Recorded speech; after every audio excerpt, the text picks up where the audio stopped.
ya se acerca próximamente la votación el día 26 de octubre. Entonces quisiera conocer cómo es el clima en Naciones Unidas en este momento de las naciones, que principalmente se conoce algo sobre la posición del Estado de Israel que va a adoptar este año.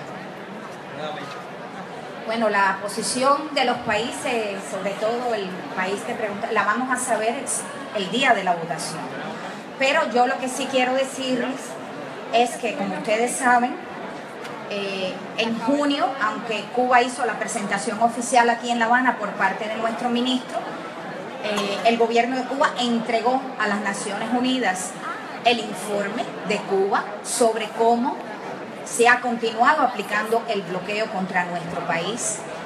Muchísimas naciones del mundo y organismos de las Naciones Unidas también presentaron al secretario general de la ONU sus propios informes para explicar cómo esos países o esos organismos también han sido impactados por la aplicación colateral extraterritorial del bloqueo. Por tanto, nuestra misión en Naciones Unidas se ha mantenido muy activa, informando permanentemente a todas las representaciones ante esa organización sobre las últimas manifestaciones del bloqueo que hasta muy recientemente se siguen presentando.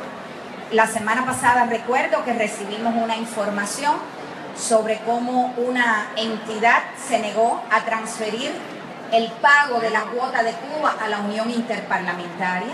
Todavía desde hace meses Cuba no ha podido pagar su cuota y está en mora a la Asociación de Estados del Caribe porque hay bancos internacionales que se han negado a hacer estas transferencias, incluso para las Naciones Unidas e incluso en otras monedas que no son el dólar, como expresión de que el bloqueo sigue vivo y sigue afectando a Cuba.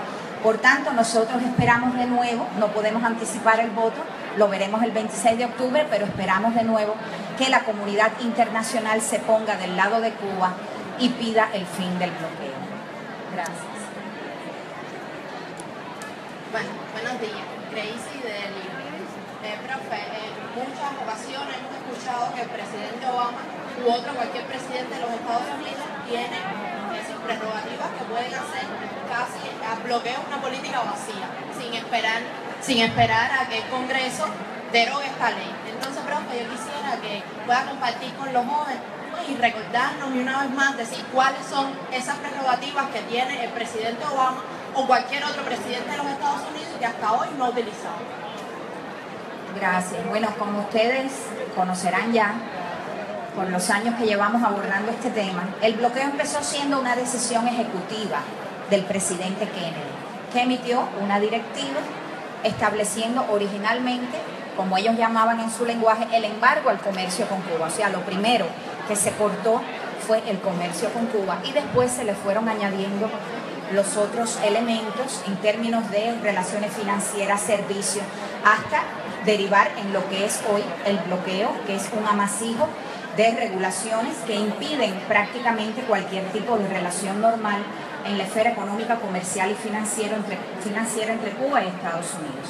En el año 96, en medio de un forcejeo entre los sectores que se oponían al levantamiento del bloqueo y otros que estaban presionando a favor de la eliminación de esta política, y como resultado de situaciones de tensión en las relaciones bilaterales y de la decisión del gobierno de Clinton de recrudecer el bloqueo a Cuba, se aprobó y el presidente Clinton firmó la ley Helms-Burton, año 96, se firmó en el mes de marzo. La ley Helms-Burton introdujo un cambio importante ¿En qué sentido? Le retiró al presidente en lo adelante la potestad para, mediante una firma, decir el bloqueo se acabó. O sea, hasta ese momento cualquier presidente de Estados Unidos podía haberle puesto fin al bloqueo, aparte de representantes en la Cámara y 100 senadores. Pero es un trabajo en el que muchas personas ya están inmersas y más temprano que tarde, yo pienso que finalmente el muro del bloqueo se va a derribar. Ahora bien, muy importante, como mismo la ley Helms-Burton dice que se le retiran al presidente sus prerrogativas para él por sí mismo de un plumazo poner fin al bloqueo, inmediatamente en un párrafo más abajo, esa ley dice que esto no elimina las prerrogativas del presidente para, mediante licencias, aprobar determinadas transacciones con Cuba. Por tanto, el presidente sí conserva a la vez otras prerrogativas que le permiten, como yo digo en un lenguaje sencillo, quitarle ladrillos al muro del bloqueo. De hecho, Clinton lo hizo. 2 años después de aprobada la ley Helms-Burton, Clinton por primera vez permitió de nuevo, después de unos vaivenes, abrir un poco los viajes de los estadounidenses a Cuba, las visitas familiares de los cubanos residentes, el envío de algunas remesas, algunos intercambios de estos que ellos denominan pueblo a pueblo, intercambios educacionales. Clinton lo hizo y nadie lo objetó porque en la ley se reconoce que esa es su prerrogativa. Y Obama lo ha venido haciendo de manera muy, vamos a decir, preliminar, muy sencilla al inicio de su mandato, cuando permitió de nuevo las visitas familiares a Cuba, el envío de remesas, y de una manera más seguida desde el 2015 para acá, como ya les dije, ha emitido 5 paquetes de medidas. Y Obama puede hacer más. Obama no ha agotado sus prerrogativas. Yo les voy a resumir a continuación cuáles son las cosas que Obama no puede cambiar porque están escritas en piedra por distintas leyes del bloqueo a Cuba. Recuérdense que el bloqueo no es una ley, son muchas. En primer lugar, ya les dije, Obama no puede él por sí mismo poner fin al bloqueo, le toca al Congreso. En segundo lugar, en el año 96, cuando se aprobó la ley Helms-Burton, esa ley establece que el presidente no puede permitir que se realice ninguna transacción con propiedades estadounidenses que fueron nacionalizadas en Cuba. Por ejemplo, un ejemplo hipotético, pero que puede ser muy real. Si mañana se permitiera a alguna empresa estadounidense invertir en Cuba, Obama no podría, o el otro presidente que sea, o otro presidente no podría, porque la ley Helms-Burton lo prohíbe, permitir que esa inversión se haga en una fábrica que antes del año 60 perteneció a una empresa estadounidense que fue nacionalizada. Eso está prohibido por ley.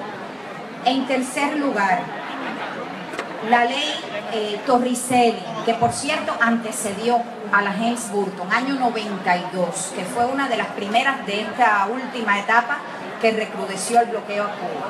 La ley Torricelli prohíbe que subsidiarias de empresas de Estados Unidos en terceros países comercien con Cuba. El presidente no puede cambiar esto. Por ejemplo, si mañana una filial de la compañía General Electric quisiera venderle a Cuba paneles solares, de acuerdo con las regulaciones de Obama, para ello se necesita financiamiento, por supuesto, que es algo que está pendiente también, aunque está aprobado, no ha aparecido ningún banco que quiera dar financiamiento. Pero si una filial de la compañía General Electric en México quisiera venderle a Cuba paneles solares, no lo pudiera hacer. Lo tendría que hacer la matriz de la General Electric en los Estados Unidos, lo que establece hay una contradicción ahí. O sea, la filial sí puede, la matriz sí puede, pero su filial en otros países no. Eso está prohibido por la ley Torricelli y no fue por gusto que se hizo esto.